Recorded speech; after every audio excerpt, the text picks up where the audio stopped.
the President of the CII, Dr. Naushad Forbes,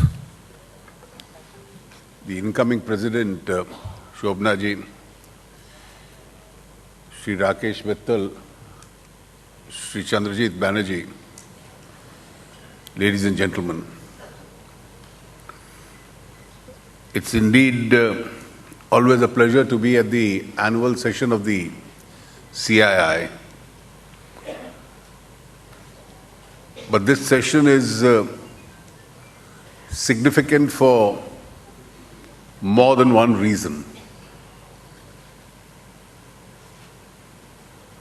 Even CII has now broken the glass ceiling, and you'll have a lady leading it.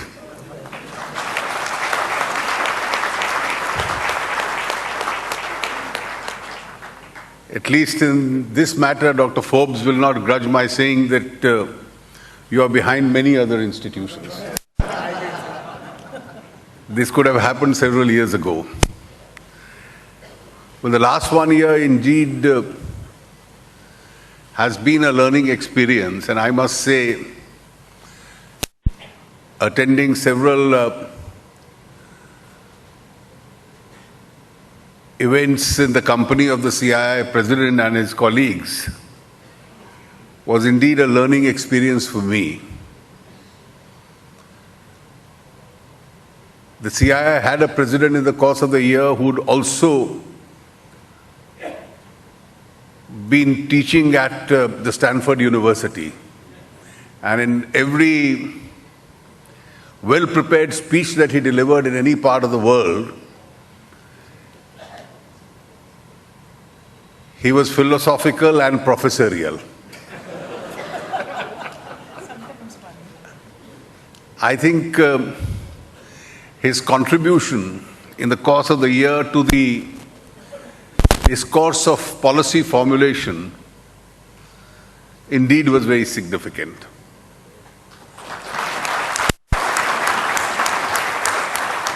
And I'm sure as India continues to march ahead and think in terms of newer and newer areas to explore, his colleagues who take over this year and the years thereafter will continue in the tradition that he has set. I see this year that you've had a very important theme for this conference, the future of globalization if India can lead. This certainly is a subject which is concerning most people in the world today. And I think in the last 3 decades, India's position on this has completely evolved. 3 decades ago, we were essentially a closed economy.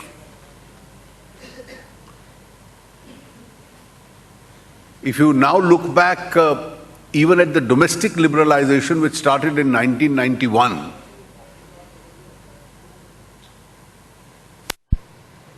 it was more compulsion rather than conviction that imposed that whole policy of liberalization on us. Irrespective of the reasons why it happened, we embarked upon the correct course. But even then, global integration was something which always worried us. There was a fear of the unknown. And while we slowly kept on domestically liberalizing, we were scared. We were scared because we found that except in the areas of services, our ability to take on global competition itself didn't really arouse much confidence in us. But through the 90s and the earlier part of the last decade, global events underwent a change. And the whole essence of globalization became very simply understood by most people. Instead of a few economies being able to dominate, as it was anticipated in the late 80s and the early 90s, the hard reality of globalization was that across the world, consumers would buy products or hire services which offered the best competitive price and the best value and the best quality. And therefore, a gradual shift took place. At a time when I was the Commerce Minister, I could subtly see a change, even at the various multilateral forums, where except for promoting subsidized agriculture, the developed world was a little more cautious when it came to both services and goods. And therefore, we've seen over the last decade and a half the gradual decline of even the multilateral institutions, which predominantly became institutions with a good quality dispute redressal mechanism. And that was one of the primary purposes that they served. And then suddenly, it was neither in the least developing economies, nor in the developing economies, nor in the emerging markets, but you suddenly found a contrarian trend now moving in the developed economies itself. The reasons would be different in each economy. And the trend really is, can we reverse this whole process? And that's a little worry which does exist. If we look at our own experience as an emerging economy, and we look at ourselves with and compare our own growth process in the pre-liberalization era, at a time where our own integration with the world was a little less, our growth rates, our capacity at poverty eradication, our ability to service the poor was always much slower. And today, when we became beneficiaries of a large amount of global investment itself, and more particularly at a time where domestic investment was a little slow, we ourselves have concluded that this additionality of resource itself is of great value as far as the Indian economy is concerned. And today, if we see the whole pendulum, it seems to be significantly swung in the last 2.5 decades. I do believe that the whole process of domestic liberalization, coupled with the integration with the world, has suddenly done us a lot of good. With one caveat. And that one caveat, which I would add to the entire analysis that Dr. Forbes was presenting, that in a conscious manner, the benefits of this growth process have to be translated as a benefit to the weakest sections of the society also. In the last few years, that's a model that we have been following. And it is this particular model which has greater political acceptability and a far greater relevance to an economy like India. How much will this entire trend in developed economies continue is a question for everyone to ponder and debate. After the Brexit, I'm encouraged by the fact that leaders of the government in the United Kingdom have been saying that please don't confuse Brexit as any form of protectionism. In fact, in a post-Brexit Britain, they anticipate not only a greater engagement with the European Union, but also a greater engagement with the rest of the world itself. And they're particularly looking at far greater involvement as far as India is concerned. In the United States, a question has already arisen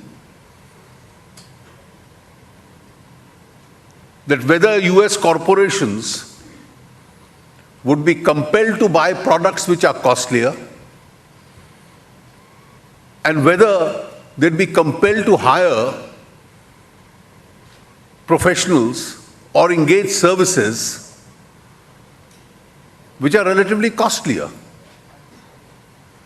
What then would be the plight of the economy? Will it be more efficient? Will it be more sluggish?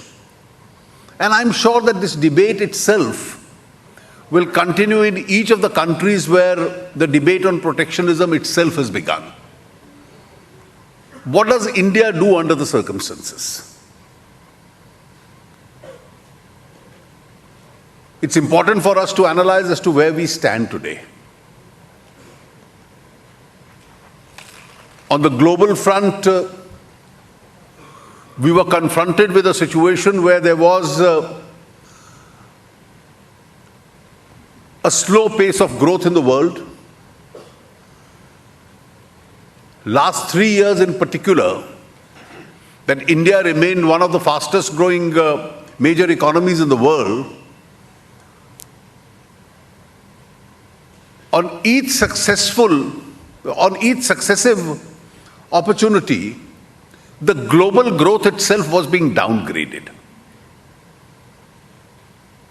It now appears that the curve has started to reverse itself. And for the first time after a number of years, the IMF now anticipates that instead of 3.1% growth last year, this year the world would grow at about 3.4%, and hopefully next year at 3.6%. This global trend is good for India also. It impacts on demand, it impacts on our own exports, and therefore it adds to our own ability to grow much faster. The second important aspect about India to be kept in mind is that ever since we started our reform process and domestic liberalization in 1991, we reformed only in fits and starts. I think that trend is now changing. The aspirational section in Indian society has expanded far more. There is now a broader consensus that the economic model that we follow today, in the last 2.5 decades, has proved much better than the model that we followed earlier. And therefore, decision-making has become much faster and much quicker. Notwithstanding the shrillness of the television discussions, or even the noisy democracy that you referred to, how many decisions do you remember which, because of political obstructionism, have eventually to be abandoned in India? Not too many. Almost negligible. As in any democracy, the debate takes a lot of time to sink in. There are pulls and pressures, there are changes, there are compromises, but eventually our ability to pull decision-making and push it in the right direction is far stronger today than it ever has been in the last 2.5 decades itself. The states have become more aspirational. And therefore, all the states and their investment summits that you go to may not yield 100% investment which is promised in all those MOUs, but it's a very powerful expression of intention by the states as to the direction that they want to follow. The political idiom and expression in the states is also changing. Their civil servants, their politicians, their policymakers are all speaking the language of better infrastructure, more amenities in the rural areas, better poverty alleviation schemes, more investments being attracted into the states, and to whether that region itself has a better ability to attract and deliver in terms of investment than its competing regions. And therefore, 3 years ago, when we had improved upon the expression of cooperative federalism by saying it's now going to become competitive federalism, we are actually now seeing it state after state in action. A lot of very important decisions eventually have been taken unanimously. And I suspect one of the reasons for forcing that unanimity or a larger consensus on the decisions is the pressure of public opinion that most of these are decisions which are intended to take the country in the correct direction. So after the entire debate, the constitution amendment on the GST was passed by both houses of parliament unanimously. In the GST Council, in the 14 meetings I've had so far, I've never had to resort to a vote even once. And therefore, all states representing different political complexions, in all these legislations, have all agreed. And I can tell you, Dr. Forbes, profit is not a bad word. Profiteering is not a bad word. But unfair enrichment is. And therefore, the benefit of a reduced taxation is a benefit which the consumers are entitled to.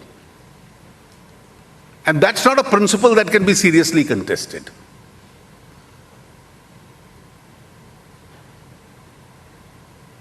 We now have a stage in the GST where after the passage of the Constitution Amendment and the laws, we have the entire set of rules and regulations which have been approved. We are now in the final stages of fixing tariffs per commodity. The formula under which it is to be done has also been explained. And therefore, nobody really is going to be taken by surprise. It's not going to be very significantly different. I think the last few years have seen several significant changes. The opening out of many more sectors, the simplification of the process of attracting investment. I am now in the final stages of doing away with the FIPB because 90% of the investment into India in any case comes under the automatic rule. So for the balance 10%, do we need multiple forums to give multiple approvals, or do we need just one forum in a concerned ministry? The process of ease of doing business, the process of eliminating all governmental discretions and resorting to a market mechanism in allocation of all resources. Now that is one decision which has enabled that none of you has to visit either the North Block or the South Block.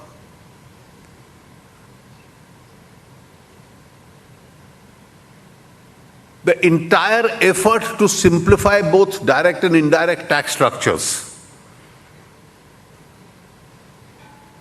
Some tough steps required to see that India increasingly becomes a tax-compliant society. Because higher resource with the state is going to now mean greater investment in infrastructure and greater investment in rural India. And these are going to be the two primary drivers of growth itself. Our ability to concentrate on manufacturing. These days, with an additional responsibility in the Ministry of Defense, we are in the advanced stages of formulating a policy where we can ensure that instead of being just buyers, on the strength of technological and other tie-ups, India also becomes a manufacturing economy. And the response which we have both from domestic industry and international industry has been quite encouraging itself. I don't think in a large, noisy democracy, we really need to worry about either the shrillness or the diversion in the nature of debate. In the budget speech this year, I had quoted Gandhiji as saying that a right cause never fails. And therefore, if there is going to be a debate on obsolete ideas that cash is better than digitization, paper is better than EVMs, arbitrary selection of individuals is better than a unique identity. Now, these are all diversions of going back to obsolete ideas. We must have broad shoulders to encounter this debate. But we must eventually realize that as the world moves forward, it's the unique identity which will be one of the greatest reforms in India. The EVMs with all its additionalities as preferred over paper will be a much better proposition. And a digitized economy will be much better than a cash economy. And therefore, those who argue going back to the obsolete ideas eventually is not a cause which is likely to ever succeed.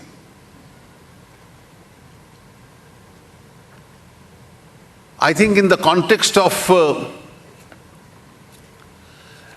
globalization, we have a large market, we have a large human resource. India over the last few years has shown a greater ability to reform, bring structural reforms, at times even courageous reforms which others have not endeavored to move on. We've benefited both from domestic liberalization as also in areas where we've integrated ourselves. We are trying to create a model in which we grow faster and the benefits of the growth itself can be transferred to the poorest in the society so that we are able to eliminate poverty. And if for 3 years in a row we can be amongst the fastest growing economies in the world, I think we go back to what I analyzed as our ability to provide services is certainly unquestioned, which is better than most other economies. Can we improve our ability on manufacturing? That's where we have a lot of distance to cover. The CII, I understand, originally was the confederation of the manufacturing industry itself. And I'm sure the role of the Indian industry in this area is going to be very significant. I do believe that this entire confusion on the subject that prevails in the world at least doesn't prevail in India. We don't hear voices of protectionism in India that we hear elsewhere. Some of the voices which were heard in the past, I think, have also realized that India is benefiting from the faster growth process rather than the earlier model that we have followed. And I do believe that in the direction we've taken, the policy formulation that we do, the CII will contribute its very best in improving upon the Indian model. Thank you very much, Dr. Forbes, for having provided a leadership in the course of the year. It was indeed a pleasure working with you, and I'm sure your successors would endeavor to improve upon all the efforts that you do put in. I wish you and your colleagues the very best at the CII. Thank you.